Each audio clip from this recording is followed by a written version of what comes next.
اللہ تعالیٰ نے انسان کی تخلیق کو احسن تقویم قرار دے کر اسے تاج تکریم سے مزین کیا اور اسے مخلوقات کا سردار بنایا۔ قرآن کریم جو رب العزت جل جلالہ کا آخری پیغام ہدایت ہے کا موضوع بھی انسان ہی کو بنایا گیا، اور قرآن کریم کا متحمل بھی یہی احسن تقویم ٹھہرا۔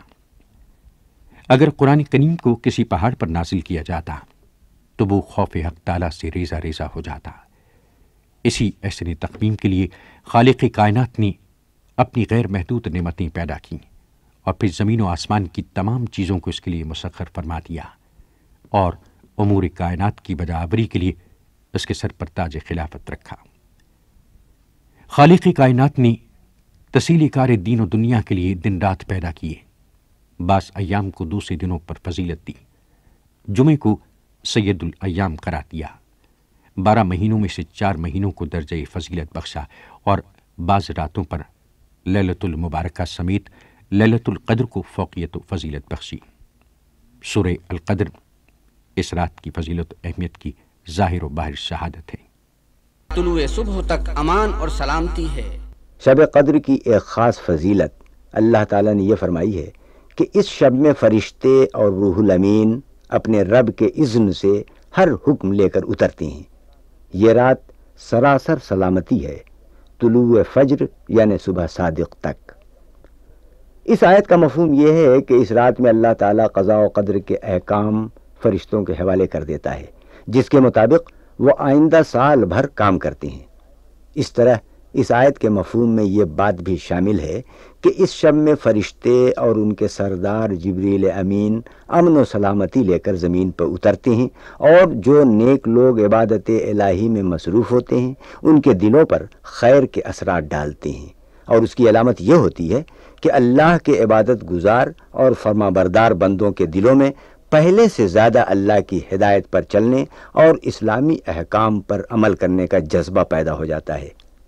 سورہ حامیم سجدہ کی آیت نمبر 30 میں یہی بات اللہ تعالیٰ نے اس طرح ارشاد فرمائی ہے: بے شک جن لوگوں نے کہا کہ اللہ ہمارا رب اور مالک ہے اور پھر وہ اس پر ثابت قدم رہے، یقیناً ان پر فرشتے نازل ہوتے ہیں اور ان سے کہتے ہیں کہ نہ ڈرو اور نہ غم کرو اور خوش ہو جاؤ اس جنت کی بشارت سے جس کا تم سے وعدہ کیا گیا ہے۔ ماہ رمضان میں روزے رکھنے اور دوسری عبادات کے ذریعے جب بندوں کی روحانیت ترقی کر کے فرشتوں سے فیض حاصل کرنے کے قابل ہو جاتی ہے تو ان پر اور فرشتوں کے ساتھ جبریل امین کا فیضان بھی نازل ہوتا ہے۔ اس کے برعکس جو لوگ ہر وقت گناہوں اور نافرمانیوں میں غرق رہتے ہیں ان پر فرشتوں کی بجائے شیطان اترتے ہیں۔ چنانچہ اللہ تعالیٰ نے فرمایا: لوگو، کیا میں تمہیں بتاؤں کہ شیاطین کن لوگوں پر اترتے ہیں؟ وہ ہر جال ساز بدعمل پر اترتے ہیں۔ حضور اکرم صلی اللہ علیہ وآلہ وسلم نے فرمایا کہ شب قدر کو رمضان کے تیسرے عشرے میں، اور یہ بھی فرمایا کہ اس کی طاق راتوں میں تلاش کرو۔ اس کا مقصد شیطانی اثرات سے بچنا اور فرشتوں کے ذریعے حاصل ہونے والی اللہ کی رحمتوں اور برکتوں سے فیض یاب ہونا ہے۔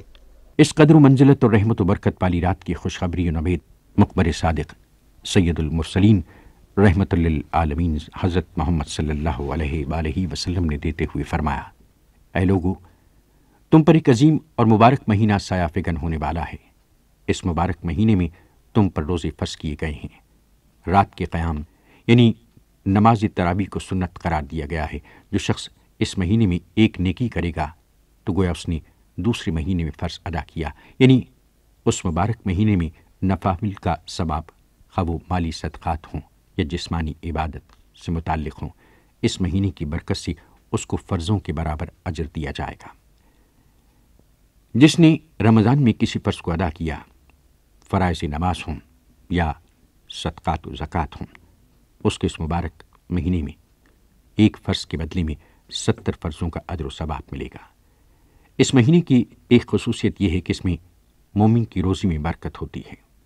یہ ایسا مہینہ ہے کہ اس کا اول حصہ رحمت، درمیانہ حصہ مغفرت اور بخشش، اور آخری حصہ دوزخ سے نجات کا سبب ہے، اور اسی میں ایک ایسی رات جلوگر ہوتی ہے جو 1000 مہینوں سے بہتر ہے۔ آج کی رات آج کی رات، آج کی رات، آج کی رات نور ہی نور ہے، مہکی ہے فضا آج کی رات، اور ہی کچھ ہے دو عالم کی ہوا آج کی رات، بخت بیدار ہوں جن کے وہ کہاں سوتے ہیں، جاگنے کا ہے حقیقت میں مزہ آج کی رات، نور ہی نور کے برسات نظر آتی ہے، دیکھتی ہے نگہیں شوق جدھر آج کی رات، مہرباں خالق کونین ہے، مخلوق پہ آج بالیقین ہوگا، دعاؤں میں اثر آج کی رات، منتظر صبح کرم کی ہے، سرے باغ جہاں باوضو دیر سے ہے، باد صبا آج کی رات نور ہی نور ہے، مہکی ہے فضا آج کی رات، اور ہی کچھ ہے دو عالم کی ہوا آج کی رات۔ لیلۃ القدر کی عظمت، بزرگی، بڑائی، شان و شوکت، شکو و توقیر اور عزت و شرف خود خالق کائنات نے اسے لیلۃ القدر کہہ کر بیان فرما دیا اور انا انزلناہ کے ارشاد سے واضح فرما دیا۔ اس شب توقیر میں اتارا جانے والا قرآن ہم نے ہی اتارا ہے، یہ ہمارا ہی کلام ہے، اس میں کسی غیر کے اختراع کا کوئی وجود نہیں۔ ہم نے قرآن کو اس رات میں نازل کیا ہے جو قدر و منزلت کے اعتبار سے بے مثل رات ہے۔ اس رات میں ایسی کتاب نازل ہوئی جس میں بنی آدم کو اپنی پہچان اور اپنے خالق کا عرفان عطا ہوا۔ لیلۃ القدر کے معنی ہے قدر کی رات، اور قدر کے دو معنی ہیں، اور دونوں ہی کے لحاظ سے یہ رات قدر کی رات ہے۔ ایک یہ کہ یہ وہ رات ہے جس میں تقدیروں کے فیصلے کر دیے جاتے ہیں، دوسرے لفظوں میں یہ کوئی معمولی عام راتوں جیسی رات نہیں ہے، بلکہ یہ قسمتوں کے بنانے اور بگاڑنے کی رات ہے۔ اس میں قرآن کا نزول محض ایک کتاب کا نزول نہیں ہے، بلکہ یہ وہ کام ہے جو نہ صرف قریش، نہ صرف عرب، بلکہ دنیا کی تقدیر بدل کر رکھ دے گی۔ چنانچہ سورہ دخان کی 3 آیت میں اللہ تعالیٰ نے اس رات کے بارے میں فرمایا، یہ وہ رات ہے جس میں ہر معاملے کا حکیمانہ فیصلہ ہمارے حکم سے صادر کیا جاتا ہے۔ اب جو قوم چاہے کہ اس کی تقدیر بدل جائے، اس کی بگڑی بن جائے اور وہ دو جہان کی کامیابی کی حقدار بن جائے، وہ اس قرآن کو اپنا نظام زندگی بنا لے جو اس رات میں نازل کیا گیا۔ قدر کے دوسرے معنی یہ ہیں کہ یہ رات بڑی قدر و منزلت اور عظمت و شرف رکھنے والی رات ہے، اور اس کی تشریح یہ کی گئی ہے کہ یہ 1000 مہینوں سے زیادہ بہتر ہے۔ اس رات میں انسان کی بہتری اور حقیقی ترقی اور کامیابی کے لیے وہ کام کیا گیا جو انسانی تاریخ کے 1000 مہینوں میں بھی نہیں ہوا۔ اس رات کی فضیلت کا ایک پہلو یہ بھی ہے کہ اس میں کی گئی عبادت 1000 مہینوں میں کی گئی عبادت سے بہتر ہے۔ بعض لوگ حساب لگا کر یہ سمجھتے ہیں کہ 1000 مہینوں کے 83 سال اور 4 مہینے ہوتے ہیں، لہٰذا اس میں کی گئی عبادت کا ثواب 83 سال 4 ماہ کی عبادت کے برابر ہے، لیکن یہ بات صحیح نہیں ہے۔ عربوں کے محاوروں میں ایسے موقع پر 1000 کا لفظ کثرت کے مفہوم میں بولا جاتا تھا، صرف 10 کے معنی میں نہیں بولا جاتا تھا۔ اس لیے 1000 ماہ کے معنی یہ ہیں کہ اس رات کی عبادت کا ثواب بہت ہی زیادہ ہے۔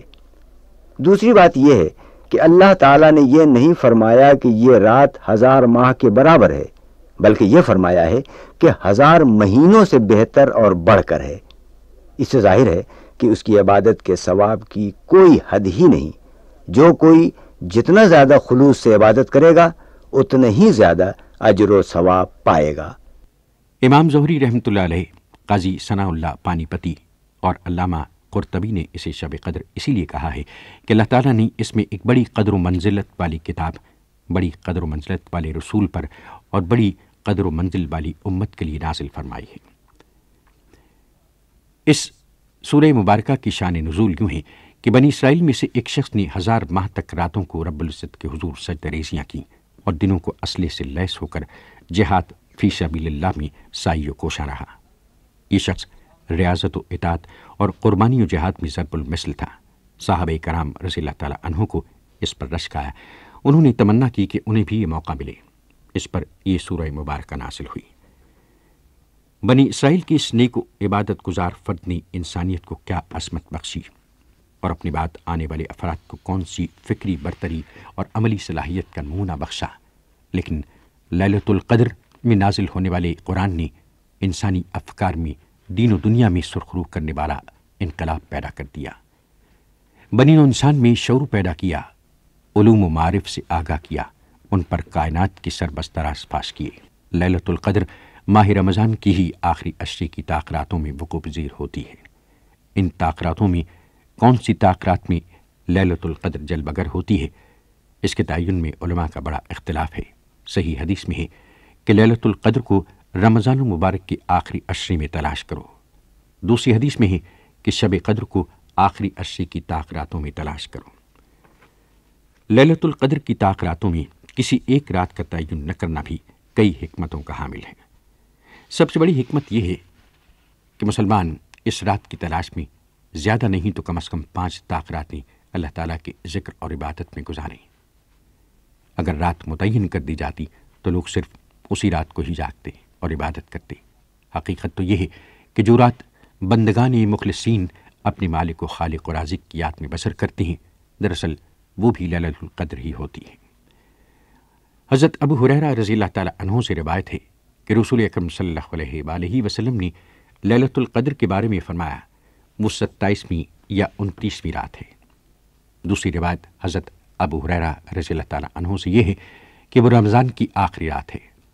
حضرت ابی بن کعب رضی اللہ تعالیٰ عنہ سے زر بن حبیش نے شب قدر کے متعلق پوچھا تو انہوں نے حلفاً کہا اور استثناء نہ کیا کہ وہ 27ویں رات ہے۔ حضرت ابو ذر غفاری رضی اللہ تعالیٰ عنہ سے اس کے بارے میں دریافت کیا گیا تو انہوں نے کہا کہ حضرت عمر رضی اللہ تعالیٰ عنہ اور حضرت حذیفہ رضی اللہ تعالیٰ عنہ کے علاوہ بہت سے حضرات کو یقین تھا کہ لیلۃ القدر رمضان کی 27ویں شب ہے۔ حضرت عبادہ بن صامت نے حضور اکرم صلی اللہ علیہ وآلہ وسلم کے اس ارشاد کی تصدیق و توثیق کی ہے کہ لیلۃ القدر رمضان کے آخری عشرے کی تاخراتوں میں سے تاخرات ہے، یعنی 21، 23، 25، 27 یا 29۔ اس رات کی عظمت یہ بھی ہے کہ اس میں جبرائیل علیہ السلام فرشتوں کے ایک جم غفیر کے ساتھ زمین پر اترتے ہیں اور ملائکہ کا یہ گروہ ہر اس بندے کے لیے دعائے مغفرت کرتا ہے جو کھڑے ہوئے یا بیٹھے ہوئے اللہ تعالیٰ کے ذکر میں مشغول ہوتا ہے۔ ایک روایت میں ہے کہ فرشتگان عرش کا یہ گروہ اہل ذکر سے مصافحہ بھی کرتا ہے۔ فرشتوں کا یہ نزول از خود نہیں ہوا، بلکہ اللہ تعالیٰ انہیں حکم دیتا ہے کہ زمین پر جاؤ اور اس کے مشرقوں اور مغربوں کا چکر لگاؤ۔ جہاں کسی بھی میرے محبوب مکرم کا کوئی امتی میرے ذکر کی شمع روشن کر کے بیٹھا ہے، اس کے پاس پہنچو اور اسے ہماری طرف سے نوید رحمت سناؤ، اس سے مصافحہ کرو اور اس کے لیے مغفرت کی دعائیں مانگو۔ سبحان اللہ، کیا شان ہے اللہ تعالیٰ کی محبوب کی اور ان کے طفیل ان کے غلاموں کی۔ اللہ تعالیٰ جل شانہ نے حضرت خاتم الانبیاء صلی اللہ علیہ وسلم کی اس آخری امت کو اپنی بڑی رحمتوں اور نعمتوں سے نوازا ہے۔ دوسری ساری امتوں کے مقابلے میں اس امت کو کچھ خصوصی امتیازات عطا فرمائے ہیں۔ انہی امتیازی فضائل میں سے شب قدر بھی ہے، جو سال بھر میں ایک مرتبہ آتی ہے، اور صرف اس ایک رات کو عبادت میں مشغول کر دینے والوں کو 1000 مہینے کی خالص عبادت سے بھی زیادہ ثواب ملتا ہے۔ قرآن کریم کا ارشاد ہے، لیلۃ القدر خیر من الف شہر، یعنی ایک شب قدر بہتر ہے 1000 مہینے سے۔ قرآن کریم نے اس رات کی عبادت کو 1000 مہینے کی عبادت کی برابر نہیں بلکہ اس سے زیادہ بہتر فرمایا ہے، اور اس میں اس زیادت کی کوئی حد مقرر نہیں فرمائی کہ کتنا زیادہ۔ اللہ تعالیٰ کی رحمت سے کیا بعید ہے کہ وہ اس کو 1000 سال کی برابر بنا دیں۔ امت مرحومہ پر اس خاص امتیازی انعام کی ایک وجہ حدیث شریف میں یہ آئی ہے کہ ایک مرتبہ رسول اللہ صلی اللہ علیہ وسلم کو پچھلی امتوں کی طویل عمریں بطور وحی بتلائی گئیں، جو تاریخی روایات سے معلوم ہوتا ہے کہ سینکڑوں سال کی ہوتی تھی۔ اس کے بالمقابل یہ بھی معلوم ہوا کہ آپ کی امت کی عمریں ان کے مقابلے میں بہت کم ہیں، جیسا کہ ایک حدیث میں حضرت صلی اللہ علیہ وسلم کا ارشاد ہے کہ میری امت کی عمریں عام طور پر 60 اور 70 کے درمیان ہوں گی۔ اس واقعے نے حضرت صلی اللہ علیہ وسلم کے قلب مبارک پر یہ اثر کیا کہ اس حساب سے تو میری امت اعمال صالحہ اور عبادات میں سب سے کم رہ جائے گی۔ اللہ تعالیٰ نے آپ کے قلب مبارک سے اس غم کو دور کرنے کے لیے لیلۃ القدر کی آیت نازل فرما کر بتلا دیا کہ آپ فکر نہ کریں، اس امت کے عمل کی قیمت بہت بڑھا دی گئی ہے کہ صرف ایک رات میں 1000 مہینے کی عبادت سے زیادہ ثواب مل سکتا ہے، تاکہ دوسری امتوں سے پیچھے نہ رہ جائیں۔ اس رات کی بڑی خصوصیت یہ ہے کہ نزول قرآن اس رات میں ہوا، اور در منصور کی ایک روایت میں ہے کہ اسی رات میں حضرت عیسیٰ علیہ السلام کو آسمان پر اٹھایا گیا۔ سنن بہقی میں حضرت انس رضی اللہ عنہ کے واسطے سے حضرت صلی اللہ علیہ وسلم کا یہ ارشاد منقول ہے کہ شب قدر میں جبریل امین فرشتوں کے گروہ کے ساتھ زمین پر اترتے ہیں، اور جس شخص کو ذکر و عبادت میں مشغول دیکھتے ہیں اس کے لیے رحمت کی دعا کرتے ہیں۔ حضرت شاہ عبدالعزیز دہلوی رحمۃ اللہ علیہ نے تفسیر عزیزی میں لکھا ہے کہ اس رات آسمان سے فرشتے اترتے ہیں اور علیین سے روحیں اترتی ہیں تاکہ باکمال انسانوں کے ساتھ ملاقات کریں اور ان کے اعمال سے روشنی حاصل کریں۔ رب العالمین اور معبود کل جل جلالہ کی محبت کا جو جذبہ ان کے سینوں میں جوش مار رہا ہے، اس کی لذت سے بہرہ ہوں۔ جامع احکام القرآن میں علامہ قرطبی نے لکھا ہے کہ من کل امرین سے وہ تمام کام مراد ہیں جن کے بارے میں اللہ تعالیٰ نے 1 سال تک فیصلہ کر دیا ہے۔ یہ رات امن و سلامتی کی رات ہے، اس میں نفس و شیطان کی وسوسہ بددگان حق اور عابدین کو پریشان نہیں کرتی، بڑی جمعیت خاطر کے ساتھ وہ اپنے رب سے لو لگائے رہتے ہیں اور اس کے ذکر جمیل سے لطف اندوز ہوتے رہتے ہیں، اور یہ روح پرور اور ایمان افروز کیفیت رات بھر صبح کے طلوع ہونے تک جاری رہتی ہے۔ اس رات کی ایک خصوصیت یہ ہے کہ اس میں جو دعا مانگی جائے وہ قبول ہوتی ہے۔ الغرض یہ شب اللہ تعالیٰ کی رحمتوں اور برکتوں سے معمور و لبریز ہے۔ اس شب میں نماز، قیام اللیل، عمل صالح، تلاوت قرآن مجید سب مبروک اعمال ہیں۔ نیک نیت کرنا بھی عمل کی بنیاد ہے۔ اگر اس شب ہم مخلصانہ اپنے دل میں اللہ سے عہد کریں کہ آئندہ سال ہم حقوق اللہ کے ساتھ حقوق العباد بھی کما حقہم ادا کریں گے، اور قرآن فہمی اور قرآن مجید کی برکات کے حصول کے لیے سعی خالص کریں گے، اس طرح اس ایک رات کا عمل 1000 مہینوں کی عبادت۔ This program is the sole property of Central Productions, Pakistan Broadcasting Corporation, Islamabad. Piracy in this regard is illegal.